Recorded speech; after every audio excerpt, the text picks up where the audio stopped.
వెంకటేశ్వర స్వామి లడ్డు కల్తీ జరిగిందన్న విషయంలో పక్కాగా ల్యాబ్ రిపోర్టులు ఉన్నాయి అంటున్నారు కదా, మరి అటువంటప్పుడు ఈ కేసు సిబిఐకి అప్పగించవచ్చు కదా అని మాజీ ఎమ్మెల్యే వైఎస్ఆర్సీపీ పశ్చిమ నియోజకవర్గం సమన్వయకర్త మల్ల విజయప్రసాద్ ప్రభుత్వాన్ని డిమాండ్ చేశారు. పశ్చిమ నియోజకవర్గం మాజీ ఎమ్మెల్యే మల్ల విజయప్రసాద్కి వైఎస్ఆర్సీపీ అధిష్టానం పశ్చిమ నియోజకవర్గం సమన్వయకర్తగా బాధ్యతలు అప్పగించడంతో పార్టీ అధ్యక్షుడు జగన్మోహన్ రెడ్డితో భేటీ అయిన తర్వాత మొదటిసారిగా విశాఖ విచ్చేస్తున్న సందర్భంగా విమానాశ్రయంలో కార్యకర్తలు, నాయకులు, వార్డు కార్పొరేటర్లు అధిక సంఖ్యలో పాల్గొని స్వాగతం పలికారు. ఈ సందర్భంగా ఆయన మాట్లాడుతూ అందరికీ నా యొక్క హృదయపూర్వక నమస్కారాలు. మరి ఈరోజు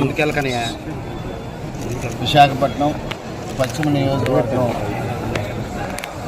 వైఎస్ఆర్ కాంగ్రెస్ పార్టీ సమన్వయకర్తగా గౌరవనీయులు మాజీ ముఖ్యమంత్రి వర్యులు వైఎస్ఆర్ కాంగ్రెస్ పార్టీ అధ్యక్షులు జగన్మోహన్ రెడ్డి గారు మరలా మరి బాధ్యతలు తీసుకోమని ఆ యొక్క బాధ్యతల్ని నాకు అప్పగించడం, వారికి ధన్యవాదాలు తెలియపరచుకుంటూ ప్రత్యేకంగా విశాఖపట్నం పశ్చిమ నియోజకవర్గంలో కార్పొరేటర్లు కానీ, వార్డు ప్రెసిడెంట్లు కానీ, సీనియర్ నాయకులు కానీ, అలాగే కార్యకర్తలు కానీ, మహిళలు కానీ కరుడుగట్టినటువంటి నాయకులు మరి ప్రత్యేకంగా పశ్చిమ నియోజకవర్గంలో ఉన్నారు అన్న విషయం మీ అందరికీ తెలుసు. అయితే కొంత సమన్వయం చేసుకునే లోపాలు ఈ మధ్యకాలంలో జరగడం, దానివల్ల కొంత డిస్టర్బెన్సీ ఏర్పడింది. గతంలో మరి నేను సమన్వయకర్తగా ఉండేటప్పుడు అవుట్ ఆఫ్ 14 కార్పొరేటర్స్లో 10 మంది కార్పొరేటర్స్ని గెలిపించుకోవడం జరిగింది. మరి మొన్న ఎలక్షన్లో వైఎస్ఆర్ కాంగ్రెస్ పార్టీ డిఫీట్ అవ్వడం మీ అందరికీ తెలుసు.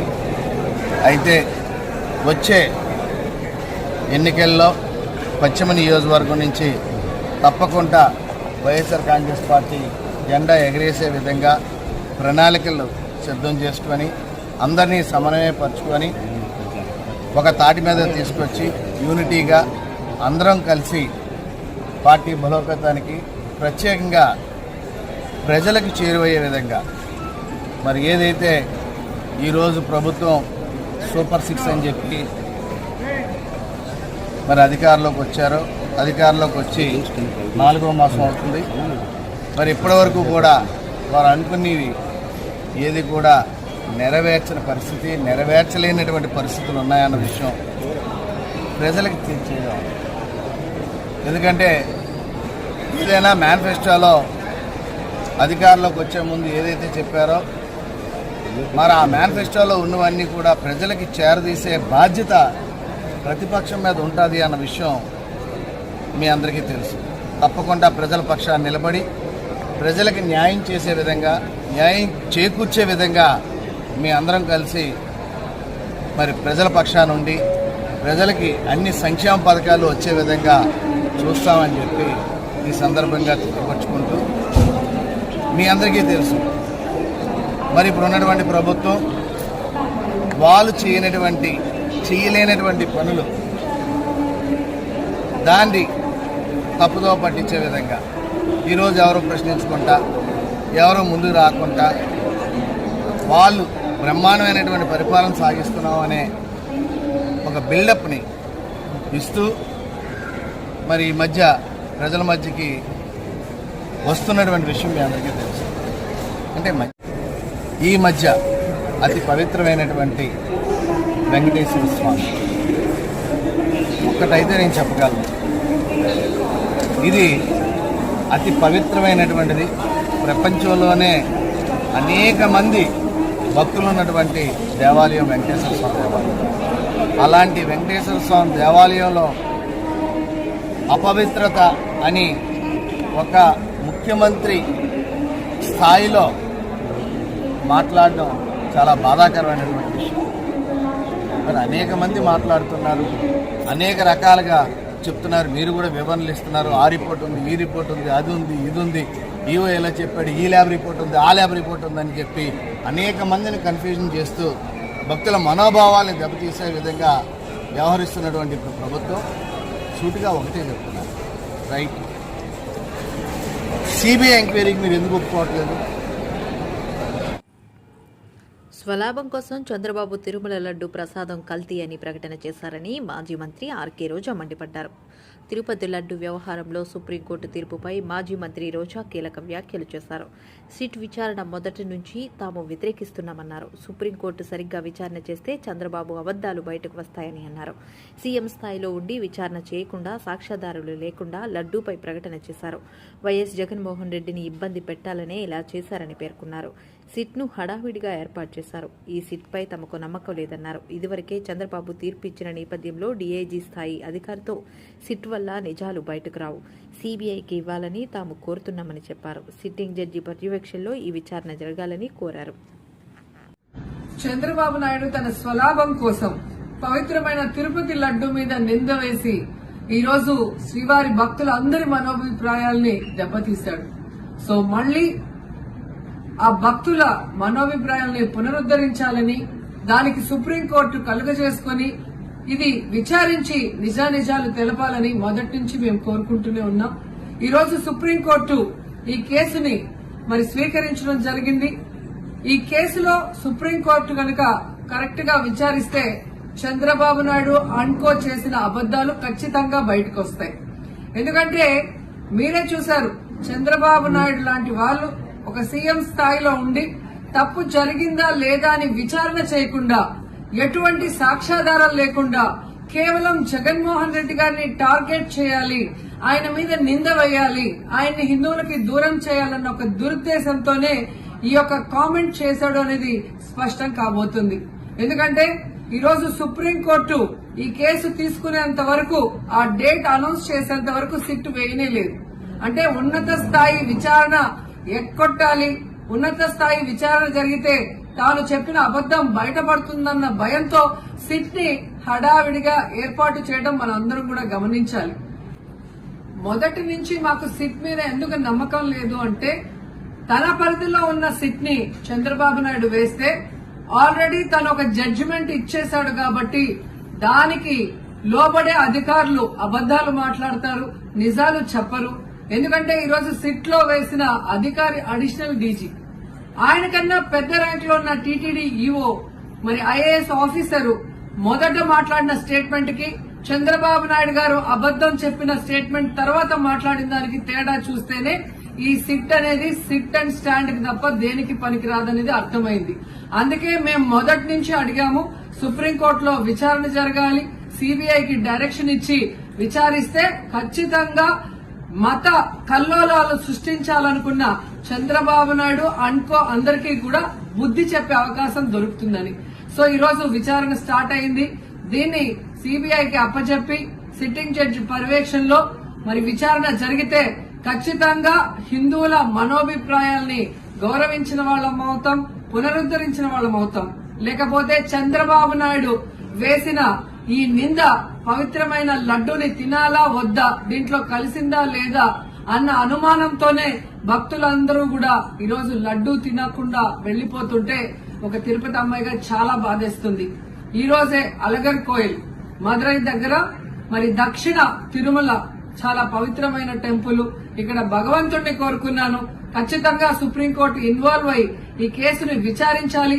తప్పు చేసిన వాళ్ళని, అలాగే అంటే తప్పుడు స్టేట్మెంట్ ఇచ్చిన వాళ్ళందరూ ఎంత పెద్ద పొజిషన్ లో ఉన్నా కూడా వాళ్ళని శిక్షించాలి అని భగవంతుడిని కోరుకున్నాను, సుప్రీంకోర్టుని కోరుకుంటున్నాను. 2 కార్లలో తరలిస్తున్న 851 కిలోల గంజాయి స్వాధీనం. 2 నిందితుల అరెస్ట్. కొయ్యూరు ఎస్ఐ రామకృష్ణ వెల్లడి. 2 కార్లలో అక్రమంగా తరలిస్తున్న 851 కిలోల గంజాయిని కొయ్యూరు పోలీసులు స్వాధీనపరుచుకుని 2 నిందితుల్ని అరెస్టు చేశారు. ఈ మేరకు కొయ్యూరు ఎస్ఐ రామకృష్ణ తెలిపిన వివరాల ప్రకారం గంజాయి అక్రమ రవాణా జరుగుతోందన్న ముందస్తు సమాచారంతో 2 అధికారిక మధ్యవర్తులతో చీడిపాలెం కూడలిలో వాహన తనిఖీలు చేపట్టామన్నారు. ఆ సమయంలో బూదరాళ్ల వైపు నుండి ఒక ద్విచక్ర వాహనం 2 కార్లు రావడాన్ని పోలీసులు గుర్తించారు. పోలీసుల్ని చూడగానే వాహనాల్ని వెనక్కి తిప్పి తప్పించుకునే ప్రయత్నం చేస్తుండగా అనుమానం వచ్చిన పోలీసులు వాహనాల వద్దకు చేరుకునేసరికి ద్విచక్ర వాహనంపై వస్తున్న 2 వ్యక్తులు 2 కార్లలో వస్తున్న 5 వ్యక్తులు పోలీసులను చూసి తప్పించుకొని పరారైనట్లు తెలిపారు. 2 కార్లు ద్విచక్ర వాహనాన్ని స్వాధీనపరుచుకొని 2 డ్రైవర్లని అదుపులోకి తీసుకొని విచారించగా గంజాయి అక్రమ రవాణాకి పాల్పడుతున్నట్లు ఒప్పుకుంటున్నట్లు ఎస్ఐ తెలిపారు. దీంతో కార్లని సోదా చేయగా ఒక కారులో 185 గంజాయి ప్యాకెట్లు, మరో కారులో 94 గంజాయి ప్యాకెట్లలో మొత్తం 851 కిలోల గంజాయిని గుర్తించి గంజాయితో పాటు వాహనాలు, ఒక సెల్ ఫోన్ స్వాధీనపరుచుకొని నిందితులపై కేసు నమోదు చేసి రిమాండ్కు తరలిస్తున్నట్లు ఎస్ఐ తెలిపారు. పరారైన ఇతర నిందితుల ఆచూకీకై దర్యాప్తు చేపట్టినట్లు ఎస్ఐ రామకృష్ణ వివరించారు. గత కొద్ది రోజుల నుంచి చాలా ఆవేదనతో బాధపడిన పరిస్థితులు. ఎందుకంటే ప్రతి ఒక్కళ్ళు కూడా ఎలవేల్పుగా చూసుకునే వెంకటేశ్వర స్వామి గారి యొక్క ప్రసాదాన్ని కల్తీ జరిగిందని చెప్పని బాధపడే పరిస్థితి, చాలామంది భక్తులు బాధపడిన పరిస్థితి నేను దగ్గరుండి చూశాను. ఈరోజు సాక్ష్యాధారాలతో సహా సుప్రీంకోర్టులో, అంటే ఇటు వైవి సుబ్బారెడ్డి గారు కానీ వేనేయండి, లేకపోతే సుబ్రహ్మణ్యం స్వామి గారు వేనేయండి, ఇతరులు చాలామంది కూడా దీని మీద సుప్రీంకోర్టులో విచారణకి కోరుకున్న పరిస్థితులు మనం చూసాం. కానీ ఒక ముఖ్యమంత్రి స్థాయిలో ఉన్న వ్యక్తులు ఇటువంటి ఆధారాలు లేకుండా మాట్లాడడం అనేది బాధ్యతారాహితంగా ఉన్నాయనేది మనకి ఈరోజు అర్థమవుతుంది. పూర్తిగా కూడా ఈరోజు సుప్రీంకోర్టు విచారణలో తెలిసింది ఆ బళ్ళు వాడలేదని చెప్పని. అదేవిధంగా ఒకవేళ మీకు ఆ యొక్క దీంట్లో తీర్పు వచ్చుంటే కనుక, మన ల్యాబ్లో రిపోర్ట్ వచ్చుంటే, 2 ల్యాబ్కి ఎందుకు మీరు పంపలేదు, ఒపీనియన్ పంపలేదని చెప్పిన కానివ్వండి, ఎందుకు ఇన్నాళ్ళు గ్యాప్ ఇచ్చారు, జూలై 23వ తారీఖు జరిగితే సెప్టెంబర్ 18వ తారీఖు వరకు ఎందుకు మీరు దీన్ని గోప్యంగా ఉంచారు, అదేవిధంగా సిట్టు వేయాల్సిన అవసరం ఏంటి, ఇవన్నీ కూడా కోర్టు ప్రశ్నించింది. ఇవన్నీ కూడా అంటే భక్తులకు ఎన్నో అనుమానాలు ఉన్నాయి. ఆ అనుమానాలని తొలగించే విధంగా కోర్టే, ఈరోజు సుప్రీంకోర్టే ఇవన్నీ ప్రశ్నించినందుకు ఒక వెంకటేశ్వర భక్తుడిగా చాలా ఆనందాన్ని వ్యక్తం చేస్తున్నాను. తప్పకుండా ఇది కోర్టు పరిధిలో ఉంది కాబట్టి, రేపు మళ్ళీ 3వ తారీఖు నాడు దీని మీద విచారణ ఉంది కాబట్టి తప్పకుండా ఆ విచారణలో అన్ని నిజాలు బయటపడతాయని చెప్పి మాత్రం నేను వెంకటేశ్వర భక్తుడిగా నేను ఆశిస్తున్నాను. నేను ఇప్పటికి కూడా గౌరవ ముఖ్యమంత్రి గారికి ఒకటే చెప్తున్నాను, దయచేసి రాజకీయాల్లోకి వెంకటేశ్వర స్వామిని కానీ తిరుమల తిరుపతి దేవస్థానాన్ని కానీ మీరు లాగబాగండి స్వామి. ఎందుకంటే భక్తులు ఎంతోమంది, ఇది రాజకీయాలు వద్దు, ఎందుకంటే పార్టీలు వేరు రాజకీయాలు వేరు. వెంకటేశ్వర స్వామికి ప్రపంచవ్యాప్తంగా కూడా భక్తులు ఉన్నారు. వాళ్ళందరూ కూడా ఈరోజు ఆవేదన పొందిన పరిస్థితులు ఈ సుప్రీంకోర్టు విచారణ ద్వారా అందరికీ కూడా చాలా వరకు అనుమానాలు తొలగినాయి. రేపు 3వ తారీఖు నాడు వచ్చే తీర్పు కూడా భక్తులకి అందరికీ కూడా ఆవేదన తీరే విధంగా ఉంటుందని చెప్పి మనస్ఫూర్తిగా కోరుకుంటూ, ఈ వెంకటేశ్వర భక్తులందరికీ కూడా ఒక్కటే కోరుకుంటున్నాను, చంద్రబాబు గారిని వెంకటేశ్వరం రాజకీయాలు తీసుకురావద్దు, రాజకీయాల్లో దేవుణ్ణి లాగొద్దని మాత్రం మీ ద్వారా నేను చంద్రబాబు నాయుడు గారిని కోరుకుంటున్నాను.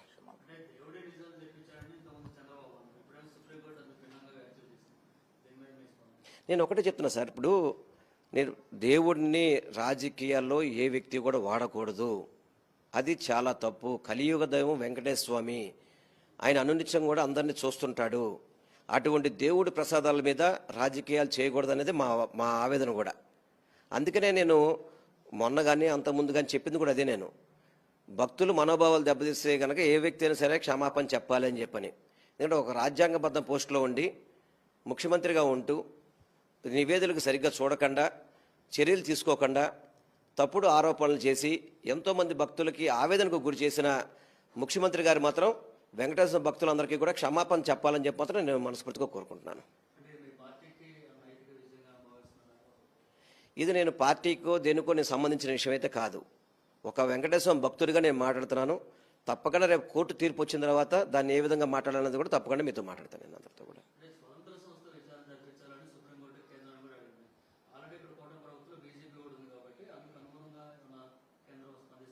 అంటే మేము కూడా అడుగుతుంది అదే కదా.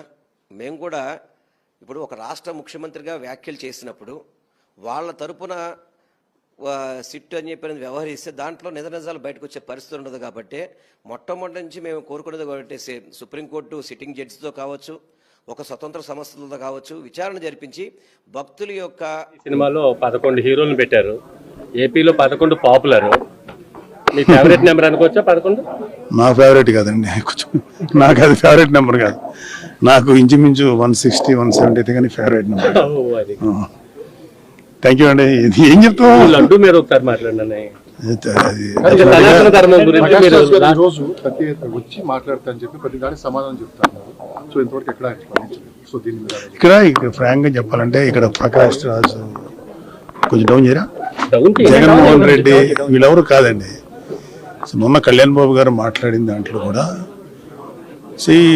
ఇవాళ సనాతన ధర్మం, దానిలో గాడ్ అనేది ఒక భాగం. ఇది ఈ సనాతన ధర్మానికి అవమానం కలిగించే వాళ్ళ గురించే మాట్లాడారు తప్ప, నిజంగా చెప్పాలంటే మన దేశంలో ఏ ముస్లిము ఏ క్రిస్టియన్ వాళ్ళు అసలు ఎప్పుడు టచ్ చేయరు ఎవరిని. అలాగే మనం కూడా వాళ్ళు టచ్ చేయం. ఎవరో ఎక్కడన్నా ఒకటే సంఘటనల వల్ల ఇదవుతుంది తప్ప యూజువల్గా ఒక మతాన్ని ఇంకో మతం ఎప్పుడు గౌరవించుకుని బతుకుతున్నాం. అది ఈ పాటికి భారతదేశం ఏంటంటే ఎప్పుడు లాంగ్ బ్యాకే 500-600 ఏళ్ల క్రితం కూడా చచ్చిపోయేవాడు. సో అందరూ కలిసి జీవించడం అనేది మా అందరికీ, అటు క్రిస్టియన్స్ అయినా హిందూస్ అయినా ముస్లిమ్స్ అయినా సిఖ్స్ అయినా కలిసి బతకటం అనేది మనకు మన పెద్దవాళ్ళు మనకి ఇచ్చినట్టు. అదే కళ్యాణ్ చెప్పింది సనాతన ధర్మం. అది ప్రతి వాళ్ళలోనూ ఇంకి ఉంటుంది. సో దాన్ని ఎవరైనా అవమానం చేసినా ఇంకోటి చేసినా కొంచెం బాధ అనిపిస్తుంది. సో లడ్డు అనేది ఒక చిన్న అంటే ఒక నిండిపోయినటువంటి ఈ నిర్లక్ష్యం చేయబడినటువంటి హైందవానికి హిందూ మతానికి ఆ లడ్డు అనేది క్లైమాక్స్ లాంటిది. సో దానికి ముందు ఆ లడ్డు అనే దానితో పాటు ఇంకా కిందకి వెళ్తే ఎన్ని దారుణాలు జరిగినాయో మా అందరికీ తెలుసు. సో నేను కూడా అప్పుడు మోడీ గారు వచ్చినప్పుడు మేము మాట్లాడిన కలిగిరిసారు అప్పుడు much before elections. Hindu temples కానీ ధార్మిక మండళ్ళు కానీ ఏదైనా సరే should be ruled by Hindus only. Muslim సంబంధించినటువంటి వక్ఫ్ బోర్డు వాళ్ళే చేయాలి, మిషనరీస్ క్రిస్టియన్సే చేయాలి. కానీ మనకేంటంటే బికాజ్ ఆఫ్ గవర్నమెంట్ ఎవరైతే అధికారులు ఉన్నారో వాళ్ళు చేసేటువంటి నిర్ణయాల వల్ల కోట్లాది మంది హిందువులు అఫెండ్ అవుతున్నారు. అదే కళ్యాణ్ బాబు గారి బాధ. సో దాని మీద ఆయన వెలుగొచ్చారు. ఇక్కడ ప్రకాష్ రాజా జగన్మోహన్ రెడ్డి కాదు, it's a question of pseudo secularism. హిందువుల్లోనే ఉన్నటువంటి సూడో సెక్యులర్ మీద మేము అంటే కళ్యాణ్ బాబు గారు మాట్లాడారు. రియల్ సెక్యులర్ ఎవరంటే పవన్ కళ్యాణ్ గారు. లేకపోతే ఆయన అన్ని మతాలతోటి సఖ్యంగా సయోధ్యగా ఉంటారు, మదర్సాస్కి సపోర్ట్ ఇచ్చారు, వైజాగ్ క్రిస్టియన్ మిషనరీకి సంబంధించినటువంటి ల్యాండ్ విషయంలో పోరాడారు, హిందూ ధర్మాన్ని గురించి పోరాడారు. సో ఆయన ఎవరైనా ఇట్లాంటి వాళ్ళు ఎవరన్నా ఈ కైండ్ ఆఫ్ పీపుల్ చేస్తే వీ డోంట్ కేర్. అది కాదు, మాకు కావాల్సింది ద రిలీజన్ అండ్ ధర్మం ప్రొటెక్ట్ కావాలండి, అంతే. అంతకంటే జనరల్ ఎలక్షన్స్ జరిగిందన్న మా ఇతని మూలంగా కూడా నేను ఎక్కడ ఏదైనా అయిపోతానేమోనని చెప్పి మా అమ్మగారు గత సంవత్సరం కింద మంచం మీద పడడం జరిగింది. మంచం మీదే మొత్తం ఆవిడ చూసినా కూడా మీరు నలుగురితో కొద్దిగా ఉన్న వాళ్ళతో ఎవరితో చెబితే మీరు ముందు ఆఫీస్కి రండి, లెక్కలు చెప్పను, ముందు లెక్కలు చెప్పేది లేదు, ముందు మీరు రండి. మీరు వస్తే ఒకవేళ మాట్లాడితే నాకు ఎంత కట్టాలి, ఎంత కడితేనే నేను వదులుతాను, నా డబ్బులు నేను వదులుకోను. ఇచ్చిన 25,000కి 8,50,000 ఇంత ఉంది, ఇంకా కట్టాలి, మీరు కట్టకపోతే నేను ఎలా వసూలు చేసుకోవాలో నాకు తెలుసు. లేకపోతే ఫోన్ వస్తే ముందు ఫోన్ ఎక్కడి నుంచి వస్తే మీరు ఎక్కడున్నా ఫోన్ ఎత్తాలి కదా, ఫోన్ ఎత్తకపోతే సమాధానం చెప్పాలి కదా, సమాధానం చెప్పకుండా మీరు ఏం చేస్తున్నారు? సమాధానం ఏదో పరిస్థితుల్లో ఉంటాం, ఏదో విషమ పరిస్థితుల్లో ఉంటాం. ఆ పరిస్థితుల్లో కూడా ముందు డబ్బులు కట్టాలి, చీటీ కట్టకపోతే అలాగా చీటీ అంతే చీటీ. మంగళవారం 7 దాటితే ఎమ్మటనే ఇంకో వడ్డీ పెరిగిపోద్దండి. 5,000కి ఇంకో 7,500 పెరిగిపోద్ది, మొత్తం 12,500. మళ్ళీ ఒకవేళ ఏమన్నా కొద్దిగా ఎక్స్క్యూజ్ చేసి ఏమన్నా ఆగండి కొద్ది టైం ఇవ్వండి అంటే మేము 9-9:30 వరకు చూస్తాం, మీ గురించి మనిషిని ఆపుతాం. లేదనుకోండి ఈ మనిషి వెళ్ళిపోతే కనుక మళ్ళీ మరుసటి రోజుకి ఈ 12,500కి మళ్ళీ ఇంకో 5,000 యాడ్ అయ్యి మళ్ళీ ఇంకో 23,000 అవుతుంది. మీకు ఇష్టమా లేదా మీరు వడ్డీ కట్టకపోతే ఏం చేయాలో అదే చేస్తాం అనేటువంటి మాటలు కూడా మాట్లాడుకొచ్చారు. ఇతని మూలంగా నేను నా యొక్క పురోహితాన్ని మొత్తం కూడా కోల్పోయాను. మొట్టమొదటిగా మా తల్లిని కోల్పోయానండి. ఇతని మూలంగా మా అమ్మగారు బెంగ పెట్టుకోవడం, ఆ బ్లడ్ సోర్సెస్ అనేటువంటిది వచ్చి మంచం మీద పడతాం, ఎటువంటి పరిస్థితి కూడా కనీసం వైద్యం చేయించాల్సినటువంటి స్థితి కూడా లేకుండా అధీనమైనటువంటి స్థితిలో నేను లాక్కొచ్చేసిన మేడపాటి సుధాకర్ రెడ్డి మూలాన్ని నేను రోడ్డు ఎక్కడం జరిగిందండి. లేకపోతే కార్యక్రమాలు చేసుకునే వాళ్ళు 4 నెలల్లో కార్యక్రమాలు చేసి కూర్చేవాళ్ళు. మాకు రోడ్డు ఎక్కాల్సిన పని ఉందండి. ఏది న్యాయం అనేటువంటి జరగాలని న్యాయం గత ప్రభుత్వంలో కూడా న్యాయం ఏమీ జరగలేదు. మీరు ఎక్కడికి వచ్చినా మళ్ళీ తిరిగి నా దగ్గరికే రావాలి అనేటువంటి మాట కూడా మాట్లాడుకొచ్చాడండి. దానికి కూడా నిదర్శనం ఉంది. ఎవరు కూడా లేకుండా మాట్లాడేవాడు. తీసుకున్నావు కదా ఎందుకు కట్టవు, అలా 5 లక్షలు కట్టి ఇంకా 6 లక్షల వరకు కట్టాలని మమ్మల్ని వేధిస్తున్నారు. ఆఖరికి మాకు ఇప్పుడు బయట విలువ లేకుండా పోయింది. కార్యక్రమాలు లేవు, ఏమీ లేవు. మేము ఎంత ఇబ్బంది పడుతున్నాం అసలు. ఇప్పుడు చావాలో బతకాలో తెలియదు సిచ్యువేషన్లో ఉన్నాం మేము. ఆఖరికి మా అత్తయ్య గారు హాస్పిటల్కి చూపిద్దామని చెప్పేసి డబ్బులు దాచుకున్న డబ్బులు కూడా ఆయనకే కట్టాల్సి వచ్చిందండి. అంతలా వేధించేవాడు. ఇంటికి వచ్చి తిని కంచెం ముందున్నా కూడా ఆయన వస్తే వెళ్ళాలి, అంత ఇబ్బంది పెట్టేవాడు మమ్మల్ని. మేము ఇప్పుడు చావలో లేదో తెలియదు అసలు. ఎలా ఉందంటే మా పరిస్థితి, బతకాలో చావలో కూడా తెలియట్లేదు మాకు. ఇక్కడ కూడా న్యాయం జరగకపోతే మాకు ఇంకా అదే దిక్కండి, చావడమే దిక్కు. ఇక్కడన్నా న్యాయం జరుగుతుంది. ఇప్పుడు ఇక్కడ వరకు వచ్చాం. రెడ్డి గారి దగ్గర 20,000 తీసుకున్నామండి. తీసుకున్నప్పుడు వడ్డీ 2-3 రూపాయల నుంచి 5 రూపాయల లోపు ఉంటుంది అన్నారు. తీసుకున్నాక ఎంత అనేది వడ్డీ తెలీదు. మేము 5 లక్షల వరకు కట్టుకొచ్చాము. 5 లక్షలు కట్టినా ఇంకా కట్టాలి అని వేధించేవారు. ఒకవేళ మా వారు బయటికి వెళ్ళినా సరే ఆయన వచ్చే వరకు కూర్చుంటాం, ఏ టైం అయినా వచ్చి కట్టాల్సిందే, మీరు ఎందుకు తీసుకున్నప్పుడు అని ఇబ్బంది పెట్టేవారు. బయటికి వెళ్ళిన వ్యక్తిని అసలు కార్యక్రమం పురోహితం చేస్తారండి మా వారు. మానసిక వేధింపులకు గురయ్యాము. ఆ వేదనలకి మా వారు